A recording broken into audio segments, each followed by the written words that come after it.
On Sunday, the media reported that the Biden administration had granted permission to use ATACMS missiles to strike targets inside Russia. Soon afterwards, there were reports that the United Kingdom and France had also granted permission for Storm Shadow Scalp missiles to be used inside Russia.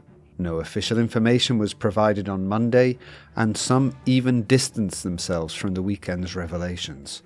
In this video, OSW's expert Andrzej Wilk explains what we know and how this decision could impact on the front. The media often talks about long-range missiles, but are these missiles actually long-range? Ukraińcy nigdy nie dostali pocisków dalekiego zasięgu. Ukraine has never received long-range missiles.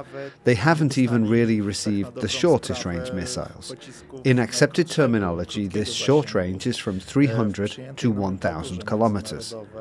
And the longest-range missile which they've received is the ATACMS Block 1A, which they received from America this year.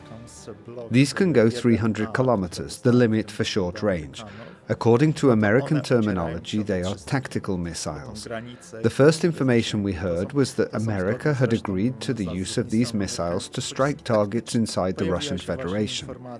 Then France's Le Figaro reported that both Britain and France had agreed to the use of maneuverable Storm Shadow Scalp missiles.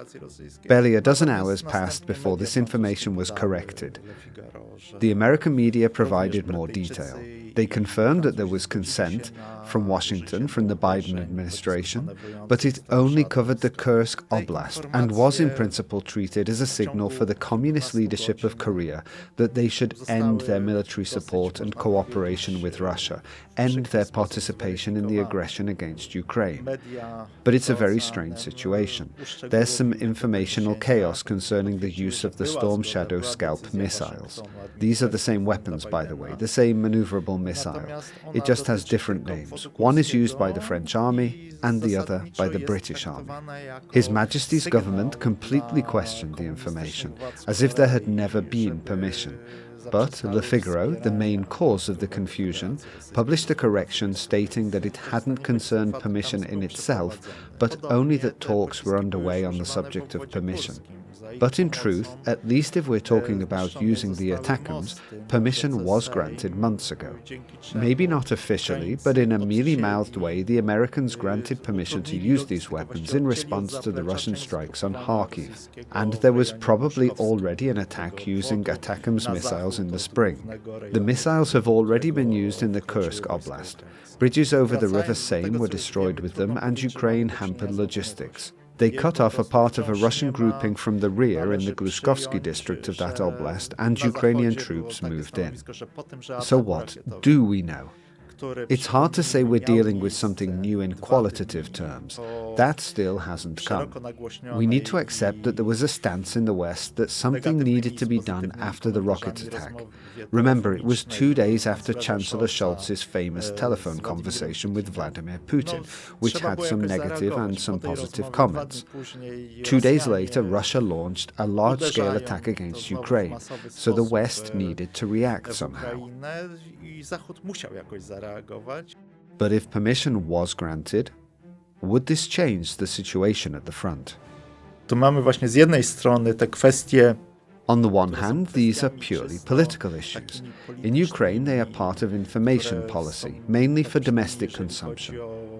Just the use of the term long-range missiles. It's intended to confer greater rank on something that we, Ukraine, have here. It's a message to their own society that we really have something. The West has really given us something. But on the other hand, there are the strictly military issues. What Ukraine is receiving won't allow it to strike deep inside Russia. Over the last year or so, we've seen what Ukraine can do with drones, with Ukrainian drones. Although, yes, there are some components from the West, these are in large part, if only in terms of construction, Ukrainian. It's their own, in large part, independent initiative. These attack Russia 1,000 kilometers or more across the border. And permission to use the missiles which Ukraine has received from the West has already been granted, but that covers the oblasts on the Russian-Ukrainian border, maybe a little further if there was permission to use the ATACMS with a 300-kilometer range. This would bring Rostov-on-Don and Oryol into range. These cities are a little further than the current weapons can reach, and unlike Belgorod and even Kursk, they can't be attacked. But we need to ask if this would be worthwhile. The Americans indicated, also in the West, but mainly in the Pentagon, that their permission to use the missiles against targets inside Russia would achieve nothing in military terms. I'm a bit more optimistic about it. I don't think it would achieve nothing. At least at first, Russia would be forced to again construct air defense in other regions. At least at first, this would certainly increase Ukraine's effectiveness in attack. Would this create a large problem? No. It doesn't look like the use of this weapon in attacks against targets in Crimea or the occupied parts of continental Ukraine would be revolutionary. Ukraine is using these weapons. When they used them at first, it was something new. Russia has its habits, and when it wasn't a threat, they didn't take serious measures to counter it. Only when there was an actual strike, when something was destroyed, like the building of the Black Sea Fleet in Sevastopol or the attacks against the airfields in Crimea. Until Russia felt that, they didn't create countermeasures. Then Russia learned, and those attacks were less effective. We're also dealing with another issue which indicates another element of dependence. It's not enough to send Ukraine these missiles. In June this year, something happened which was officially denied. So, officially it didn't happen, but unofficially, a large American Global Hawk reconnaissance drone was shot down around Crimea. And this non-fact led to America greatly limiting its participation in preparing in real terms and in reconnaissance terms, in cooperating in organizing these attacks. The Ukrainians did it by themselves in later months. But even though they had the ATACMS, the independent Ukrainian attacks were, how can I put it, not highly effective. Could that change? Yes, it could.